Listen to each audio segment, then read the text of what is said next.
Yang datangnya daripada Allah itulah kiranya yang menolong kita di dalam memahami dan melakukan firman Tuhan. Demi Kristus Yesus Tuhan kita. Amin. Shalom. Yang menjadi dasar dari khotbah pada minggu kedua masa Lent, Markus pasal 8 ayat 31 sampai 38. Kita akan membacanya secara bergantian. Saya yang terlebih dahulu memulainya. Kemudian mulailah Yesus mengajarkan kepada mereka bahwa anak manusia harus menanggung banyak penderitaan dan ditolak oleh tua-tua, imam-imam kepala, dan ahli-ahli Taurat, lalu dibunuh dan bangkit sesudah 3 hari.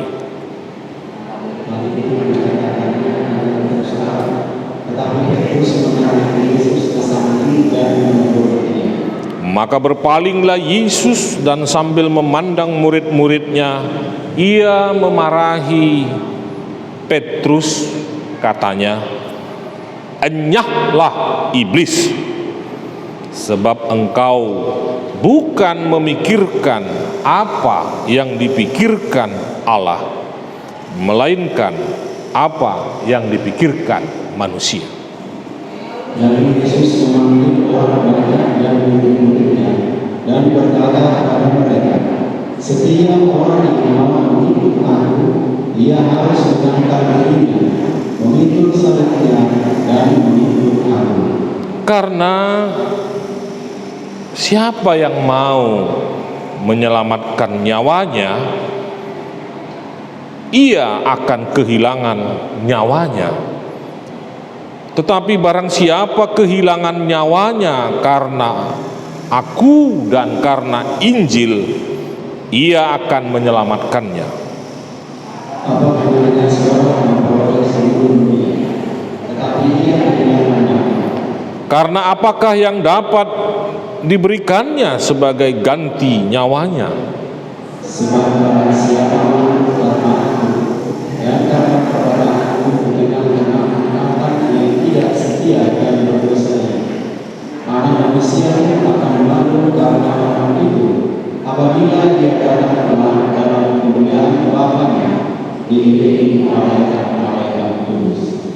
Saudara-saudaraku, ini adalah masa kedua, minggu kedua masa Lent, dan saya berharap di masa Prapaskah ini kita mau konsisten melatih disiplin rohani. Tadi sudah dibacakan di dalam warta. Maka kita akan merayakan pada puncaknya nanti pada Paskah.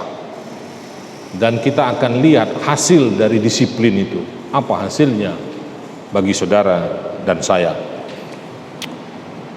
Tema kita adalah pikirkanlah apa yang dipikirkan oleh Allah. Menarik. Nah, terlebih dahulu kita harus coba melihat apa rupanya pikiran Allah dan apa pula pikiran manusia. Saudara-saudara sekalian, Allah memikirkan keselamatanmu dan keselamatanku. Allah memikirkan keselamatanmu dan keselamatanku. Dan itu terbukti ketika pikiran Allah itu diterjemahkan, dibuktikan dengan turunnya Kristus di dalam hidup real manusia itu. Itu bukti. Jadi bukan hanya omong-omong. Buktinya adalah apa yang dipikirkan Allah adalah keselamatanmu dan keselamatanku dan dibuktikan dengan munculnya, hadirnya Yesus di tengah-tengah dunia. Itu. Nah, berbanding terbalik dengan pikiran manusia. Manusia lebih sering memikirkan dirinya sendiri, bagaimana menyelamatkan dirinya sendiri, bagaimana nyamannya dirinya sendiri. Orang lain enggak urusanku, itu urusan Tuhan.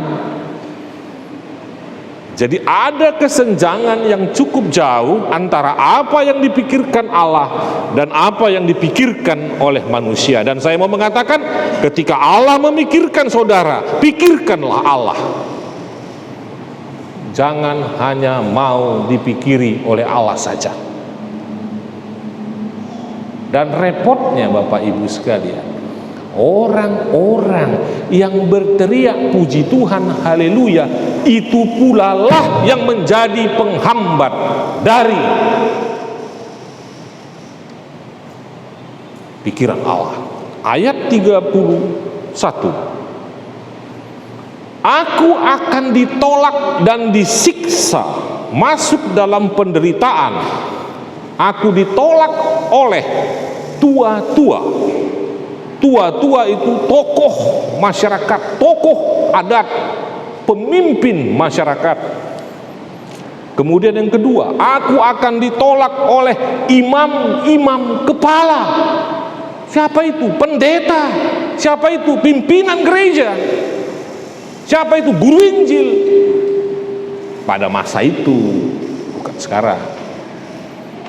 Bayangkan, orang-orang yang menyampaikan firman Allah itu pula lah yang menolak Kristus. Mengatakan puji Tuhan, haleluya, tapi dia menolak Kristus. Dan yang ketiga, ahli-ahli Taurat, orang yang berpengetahuan tinggi, dia menolak Kristus. Ada 3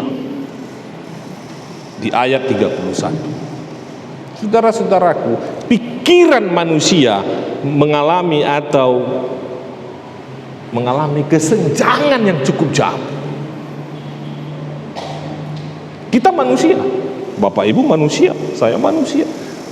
Coba kita cross check ke diri kita. Apakah kita pernah memikirkan Allah, atau maunya hanya Allah memikirkan kita?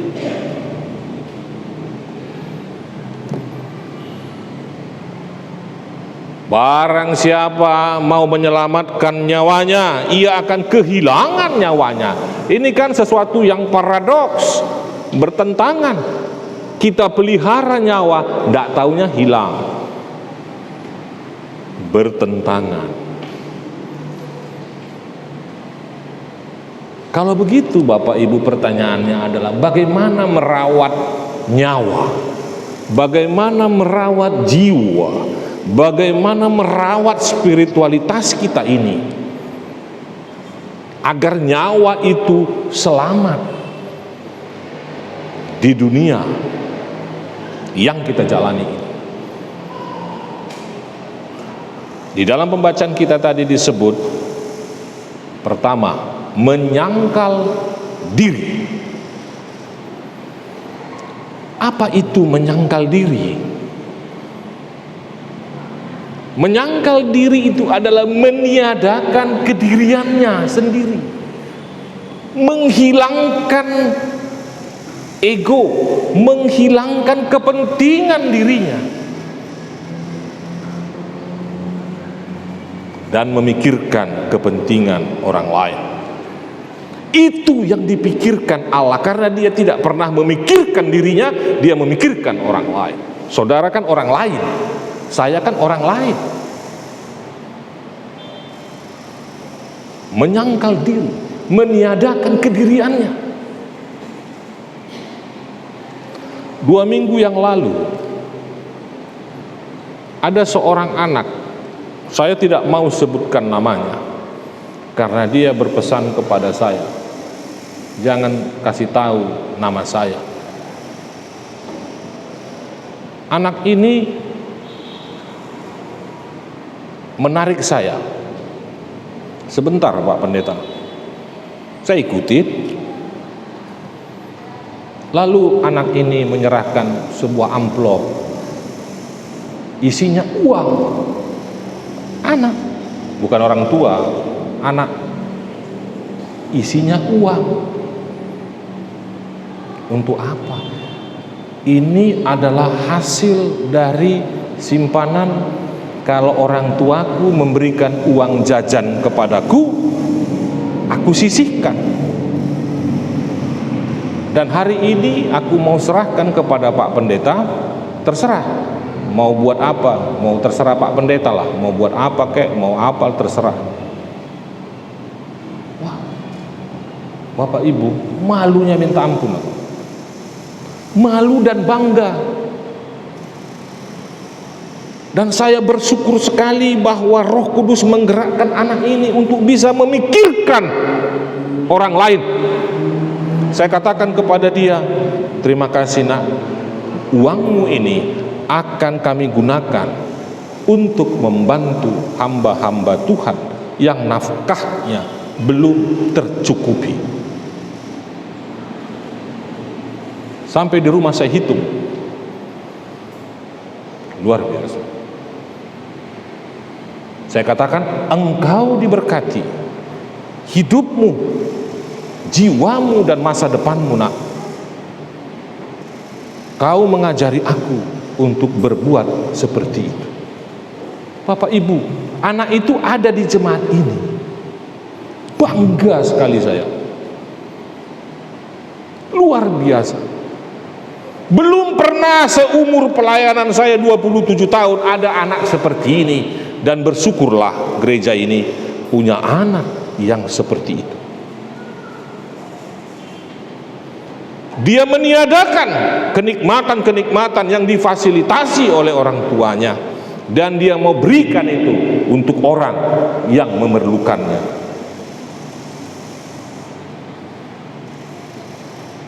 Khotbah yang hidup. Sukacita sekali saya. Dan saya yakin betul Roh Kudus sangat bersukacita melihat anak ini. Dan memang Alkitab mencatat, kalau mau tahu kerajaan Allah, lihatlah anak-anak. Tidak ada di Alkitab dikatakan kalau mau tahu kerajaan Allah, lihatlah orang tua. Enggak ada. Lihatlah anak-anak.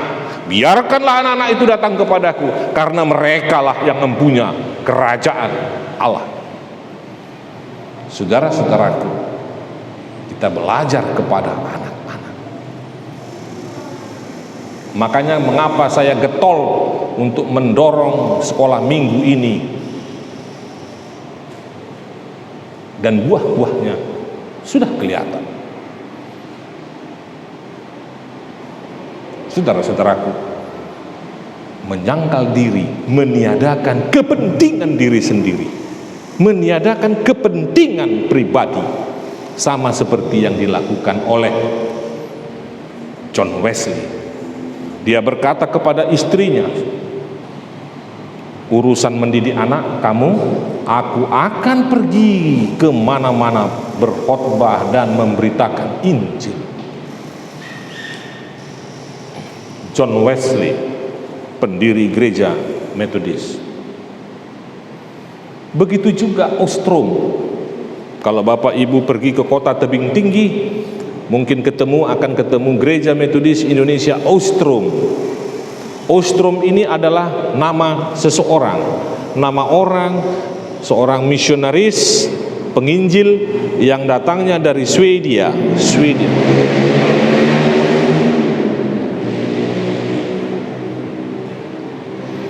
Datang dari sebuah negara yang makmur dan pergi ke tebing tinggi pada tahun 60-an. Kota tebing tinggi pada tahun 60-an itu pasti desa, bukan seperti sekarang. Dan akhirnya dia mati, jenazahnya sampai saat ini tidak ditemukan. Dia adalah misionaris Metodis. Banyak misionaris datang ke Indonesia ini Bapak Ibu, tetapi bagaimana karya-karya misionaris ini? Dilanjutkankah atau ditutup? Inilah penghambat-penghambat pemberitaan Injil itu, yang 3 nama tadi.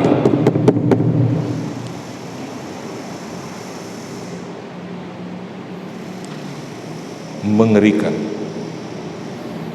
Dan saya mau memulai menanamkan apa itu Injil itu mulai dari anak-anak. Kelak mereka nanti menjadi dewasa, mereka lebih berkualitas dari kita sekarang. Itu harapan kita, dan itu sudah mulai terbukti satu persatu. Yang kedua, Bapak Ibu sekalian, memikul salib. Tadi dikatakan memikul salib. Nah, memikul salib ini bukan berarti mari kita pikul-pikul, ya, bukan. Walaupun ada kadang-kadang drama itu atau operet, pikul-pikul salib, tetapi memikul salib di dalam konteks Injil Markus ini adalah memasuki penderitaan, sama seperti Yesus memasuki penderitaan itu dan menuntaskan penderitaan itu. Jangan masuki penderitaan dan tidak menuntaskan, masuki penderitaan dan keluar dari penderitaan itu. Yesus memikul salib dan disalib dan bangkit, masuk penderitaan dan keluar dari penderitaan. Banyak dalam 1 minggu ini saya melihat kesaksian-kesaksian hidup dari jemaat ini. Di kebaktian pagi tadi saya sampaikan juga, karena ini penting untuk disampaikan.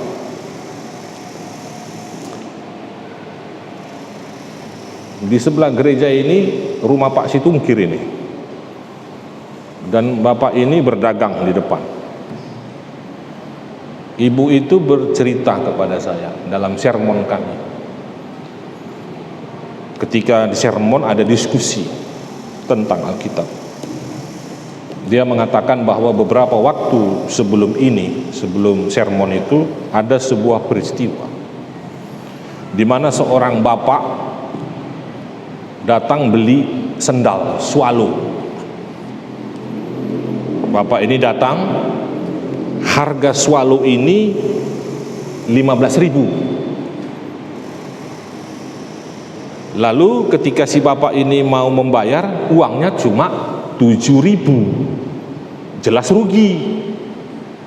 Pasti Ibu si Hombing, istri Pak Situngkir, pertama-tama langsung, wah nggak bisa lah, harga 15, uangmu 7.000. Setelah itu bapak ini pergi, meninggalkan, keluar dari tokonya, toko Pak. Lalu sekian detik mungkin si ibu ini, inang ini merasa menyesal dengan omongannya itu. Dan dia segera bergegas mencari dan mengejar bapak itu. Dan mengatakan, "Bapak mau kemana?" "Mau ke Medan." "Uangmu ada, ongkosmu 7.000 inilah," katanya. Akhirnya Ibu si Hombing, "Ambillah sendal ini, tidak usah bayar karena kamu butuh ongkos ke Medan." Mendengar ini pun saya sangat gembira, bangga. Saya yakin Roh Kudus bersuka cita. Saya katakan kepada inang itu, pada saat inang mengatakan tidak bisa harga 7.000, lalu inang menyesal, pada saat itu Roh Kudus mempengaruhi pikiranmu dan kamu bergegas.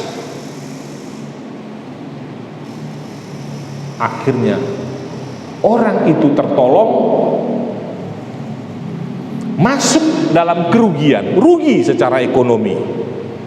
Tetapi saya katakan kepada inang itu, 10 lipat ganda, 10 kali lipat dari apa yang kamu alami rugi itu akan Tuhan berikan kepada. Itu saya katakan, saudara-saudara,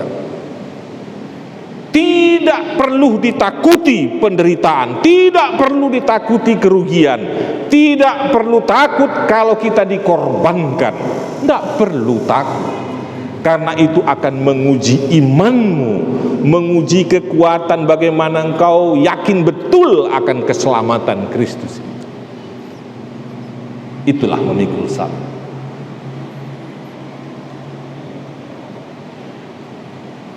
Dan yang ketiga, membatasi keinginan kedagingan kita. 3 hal tadi: mengikut aku, meninggalkan kedagingan, hawa nafsu. Tadi liturgos sudah mengatakan bagaimana pengekangan, makan secukupnya. Beda juga secukupnya ini ya. Ada orang 4 kali makan, itu udah cukup secukupnya.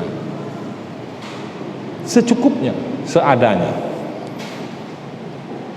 Nah, Bapak Ibu, saudara-saudaraku yang dikasihi oleh Kristus, kalau 3 hal tadi ada di dalam pikiran kita, maka kita sedang memikirkan apa yang dipikirkan oleh Allah. Karena ketika kita menyangkal diri kita, maka kita memberikan ruang bagi Allah untuk bekerja, untuk berdemonstrasi dalam hidup kita. Saya melihat persekutuan ini semakin hari semakin baik dan diberkati. Dan saya senang ketika banyak hal, tanda-tanda yang diberikan oleh Allah kepada jemaat. Dan yang terakhir dikatakan, jangan malu. Saya mau mengulangi membacanya itu. Sebab barang siapa malu karena aku dan karena perkataanku di tengah-tengah angkatan yang tidak setia dan berdosa ini, Anak manusia pun akan malu.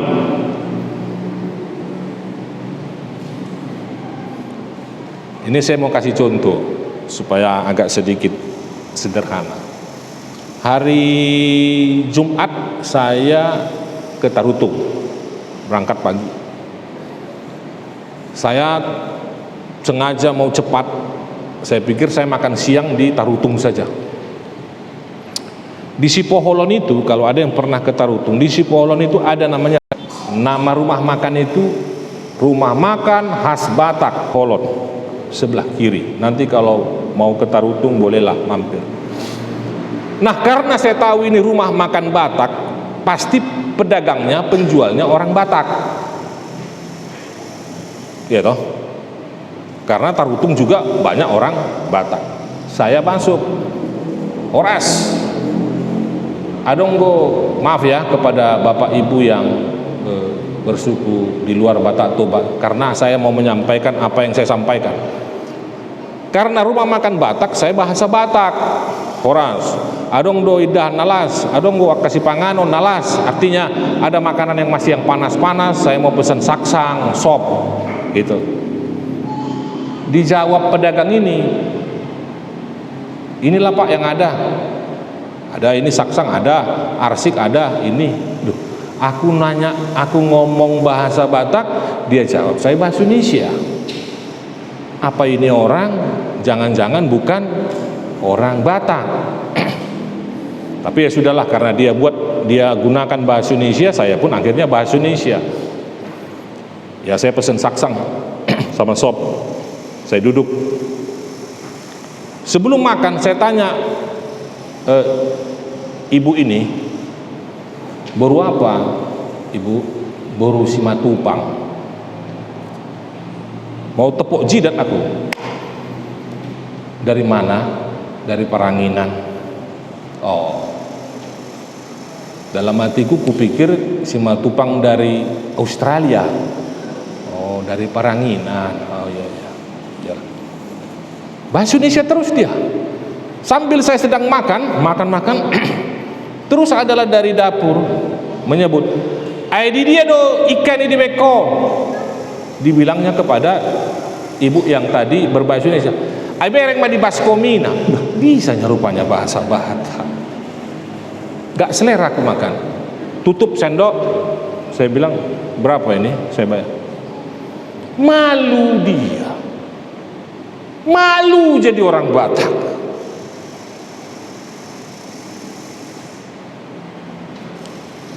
Kalau malu jadi orang Batak, jangan buat margamu di sini. Banggalah menjadi orang Batak. Saya karena ada rumah makan khas Batak. Kalau rumah makan khas Arab, belum tentu saya mampir. Karena rumah makan khas Batak, saya mampir. Saya mau bahasa Batak. Kalau kita pun malu mengungkapkan iman kita di tengah-tengah dunia ini, apa yang bisa diharapkan dari manusia seperti itu? Untuk itu jangan malu. Jangan malu dengan identitas kita masing-masing sebagai orang Karo. Saya tahu bahasa Karo, Pak Rudi Salam, tahu. Ulah lupa, tahu saya. Cuma yang nggak saya tahu bahasa Nias nih. Cuma taunya Jahobu. Pak Lawolo ada di sini. Nanti Pak Lawolo tempat latihan kita. Jemaat ini kan terdiri dari beberapa suku. Identitasmu sebagai orang Batak Toba pertahankan, identitasmu sebagai suku Batak Karo pertahankan, identitas sebagai suku Jawa pertahankan, identitas sebagai suku Nias pertahankan. Maka orang Batak Toba bisa belajar bahasa Batak Karo, orang Batak Toba bisa belajar bahasa Nias. Tak usah malu pada identitas kita. Identitas sebagai orang percaya, identitas sebagai pengikut Kristus. Kalau memang gara-gara identitas itu lalu Bapak Ibu terhambat, itu bukan hal yang baru, karena Yesus pun ditolak dan dihambat. Jadi bukan hal baru. Merawat nyawa, menyelamatkan nyawa adalah menyangkal diri, memikul salib, dan tidak usah malu dengan dirimu sendiri, karena Allah sudah tidak malu dengan saudara dan tidak malu dengan saya. Tuhan memberkatimu selalu dan menyayangimu selalu. Amin. Kita berdoa. Terima kasih ya Tuhan.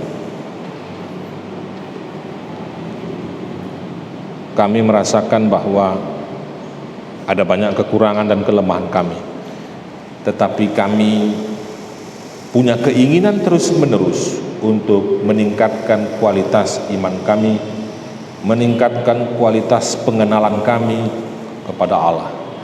Allah sudah memikirkan kami, maka kami pun memikirkan Allah. Tuhan, kami berdoa untuk jemaat-Mu yang mengabdi di tengah-tengah bangsa dan negara ini, yang memang kadang-kadang menuntut kami untuk memaksa kami untuk kadang-kadang menghilangkan banyak hal dalam hidup ini. Tetapi kami berbangga karena anak-anak-Mu yang ada di jemaat ini memiliki kemampuan yang kuat untuk berubah hari demi hari. Kuduskanlah mereka semua agar mereka juga layak di hadapan.